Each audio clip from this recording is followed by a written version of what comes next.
Yo, what is up everybody? It is your Undead Strix here, back at it again with another video. Alright, as y'all can see, today's video is going to be the finale of What If Deku Had Gojo's Powers.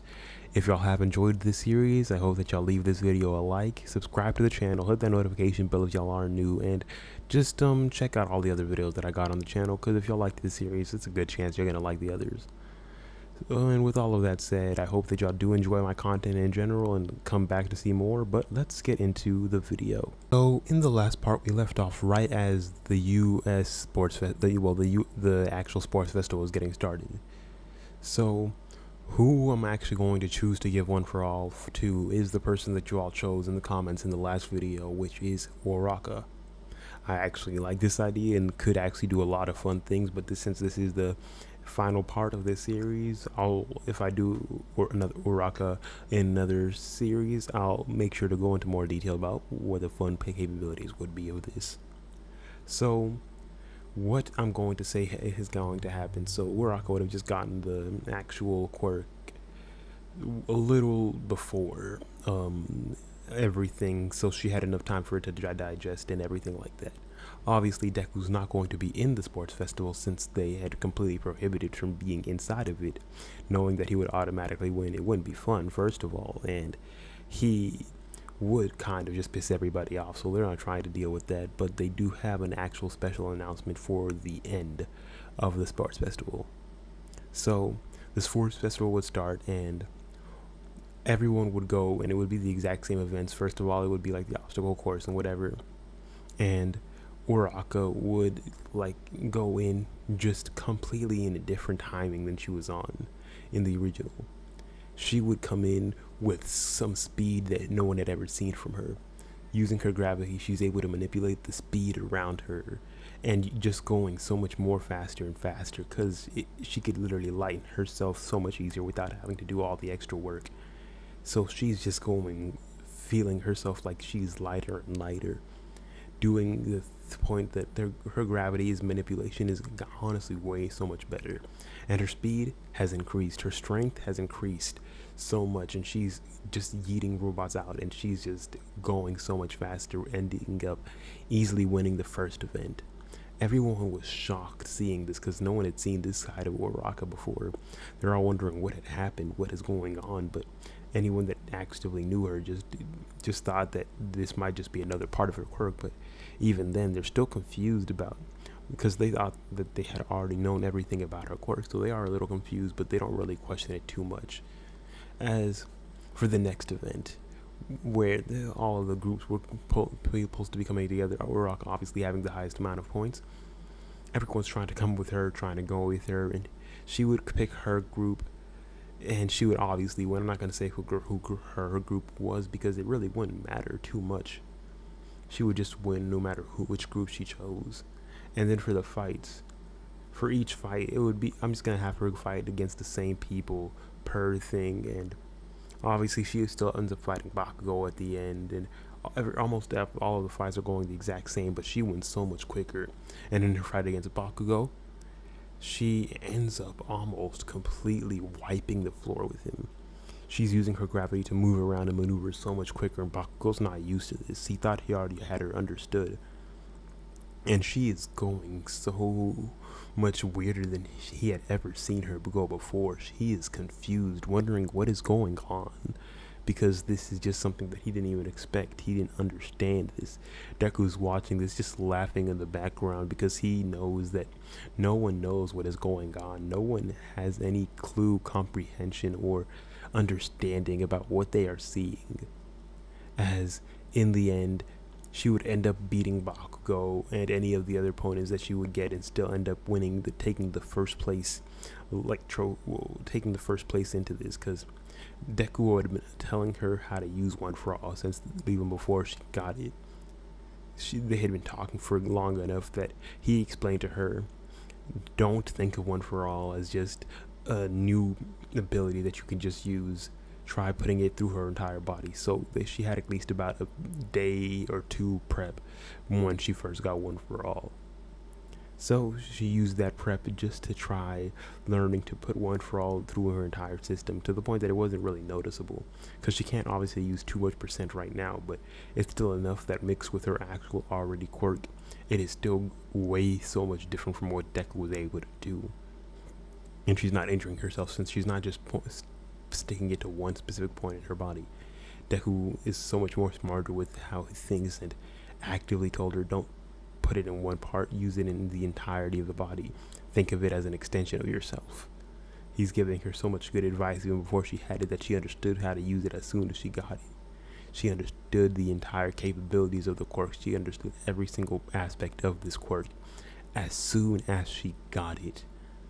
As eventually, obviously with her warning, the sports festival would be over almost like in an instant, and everyone was just wondering, is that it? Like, they're just so confused. The sports festival ended so quickly because this girl just took and dominated every single event, but everyone was watching, and everyone wanted to see or know who this girl was. As the funny thing is, as soon as the sports festival had ended, they would have had an announcement to make. They would have said that the student that had been stuck out of the sports festival due to being too strong for the other students to be able to handle would actually be granted the rank or role of an actual pro hero from this day forth. They granted this to him because he was already too strong for anyone's well good.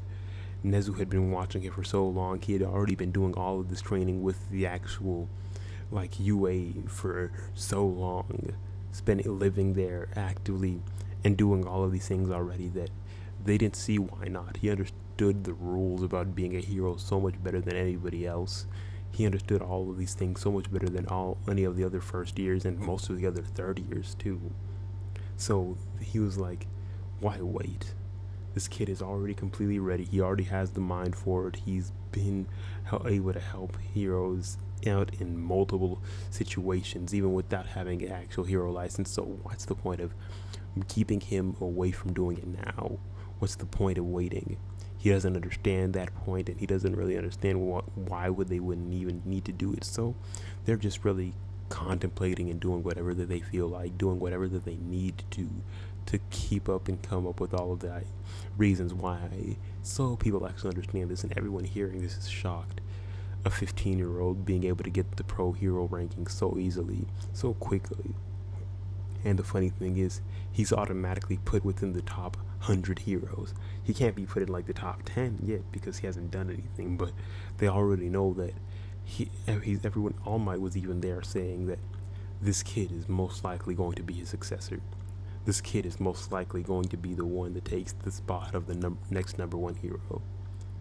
Even Deku, even Uraraka, thinking that now she had this quirk, she could potentially be the next number one hero, still understood that no matter how strong she was nothing compared to Deku. She understood she's strong. She could easily be in the top 10 heroes, but being number one, she still doesn't have confidence enough to really think that she could beat Deku. And Deku already knows that, yeah, she's strong, but he doesn't really have anything. That's the main reason he didn't take one for all.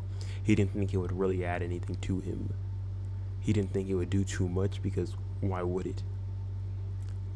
He was already strong enough. He'd been gaining aspects of his quirk his entire life, so what's the point of adding even more aspects that he doesn't know how to control? It took him long enough to figure out how to fully master the one he has now. And even then, it still has its difficulties every now and then. He hasn't completely mastered it yet. So what's the point of him bothering to learn something new, spend all this time training with it, and maybe not master it? He wants to work on what he already has, and he doesn't see the point of wasting his time with another quirk. He doesn't see the point of dealing with that at the moment. It's just something that would be more of a burden. As with everyone trying to choose everything and anything like that, and eventually getting to choose the hero names after that, since he is still kind of enrolled in UA, he would choose the hero name that suited him best. He thought about going for something like Infinity or Limitless, but even maybe going with like something like Deku, but he just chose to go with a hero named Satoru, something that just matched with him. It would be really, his full hero name was the Cursed Hero Satoru, as everyone just calls him the Cursed Hero, is just because like anyone that's ever actively dealt with his infinity for even a little inch of a millisecond, if even he's not going completely out, knows that it is just quite literally the worst feeling in the world. So they know, don't do it, don't mess with him. You might end up, they call him cursed just because the backlash that his quirk has on anyone else whenever he is just trying to have some fun. And he usually does that on purpose because he's at least able to control his domain expansion to a point that he knows how much he's doing against someone else. But even then, with some villains, he likes playing with them, and it kind of just gives that effect. So he always has fun with that and does anything that he wants. But with Uraka getting number one, he would be wanting to be the one to actively like help her and train her for that time that she would be in like the hero, whatever, the hero internships or whatever it's called right after the the UA Sports Festival.